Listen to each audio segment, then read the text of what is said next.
మొత్తం ఈ నేరం జరిగిందంతా నీకు తెలుసు.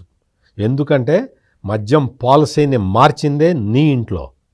వచ్చి నువ్వు ఇమ్మీడియట్గా మద్యం కేసులో అప్రూవర్గా మారు. పాపాలన్నీ చేసి దేవుడికి ఒక కొబ్బరికాయ కొడతాను, నా పాపం అంతా కడిగేయి అంటే దేవుడు కడిగేయుడు విజయసాయిరెడ్డి.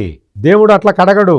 నీ పాపానికి మొత్తం నువ్వే వాటన్నిటికీ పశ్చాత్తాపం వ్యక్తం చేయాలి. నీకు ఈరోజు ఏదో నీ పొలిటికల్ అంబిషన్ తోటి, నీ రాజకీయ కారణాలతోటి నిన్ను నువ్వు కాపాడుకోవటానికో, నీ ఆస్తుల్ని కాపాడుకోవటానికో, నీ వారసుల్ని కాపాడుకోవటానికో నువ్వు ఏమైనా సరే నేను మళ్ళీ రాజకీయాల్లోకి రావాలి, బీజేపీలో చేరాలి అనుకుంటే అనుకో, దానికి సంబంధించిన రాజకీయ కార్యకలాపాలు చేసుకో, ఇటువంటి ట్వీట్లు పెట్టుకో, బీజేపీ దృష్టిలో పడు, అన్నీ చేయి. కానీ నేను చెప్పిన 3 పనులు చేస్తే తప్ప నువ్వు చేసిన పాపాలకి నిష్కృతి ఉండదు.